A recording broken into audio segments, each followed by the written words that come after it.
بسم اللہ الرحمن الرحیم۔ السلام علیکم۔ روایت ہے حضرت عائشہ رضی اللہ تعالیٰ عنہ سے،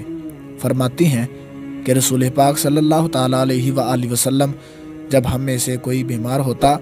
تو اس پر اپنا ہاتھ مبارک پھیرتے اور فرماتے، اے لوگوں کے رب، بیماری دور کر دے، اسے شفا دے، تو شافی ہے، شفا تو صرف تیری ہی ہے، وہ شفا دے جو بیماری نہ چھوڑے۔ روایت ہے انہی سے، فرماتی ہیں کہ جب کسی شخص کا کچھ دکھتا یا اسے پھوڑا پھنسی اور زخم ہوتا تو نبی کریم صلی اللہ تعالیٰ علیہ وآلہ وسلم اپنی انگلی کے ساتھ یوں فرماتے، بسم اللہ، ہماری زمین کی مٹی، ہمارے باز کا تھوک ہمارے بیمار کو ہمارے رب کے حکم سے شفا دیتا ہے۔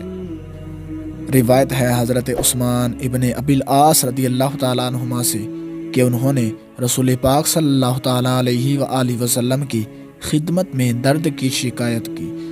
جو ان کے جسم میں تھا، تو ان سے رسول پاک صلی اللہ تعالیٰ علیہ وآلہ وسلم نے فرمایا کہ اپنے جسم کے بیمار حصے پر اپنا ہاتھ رکھو، 3 بار بسم اللہ پڑھو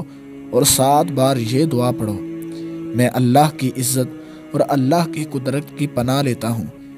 اس کے شر سے جو اب میں پاتا ہوں اور جس سے آئندہ خوف کرتا ہوں۔ میں نے یہ عمل کیا تو اللہ تبارک و تعالیٰ نے میری بیماری دور کر دی۔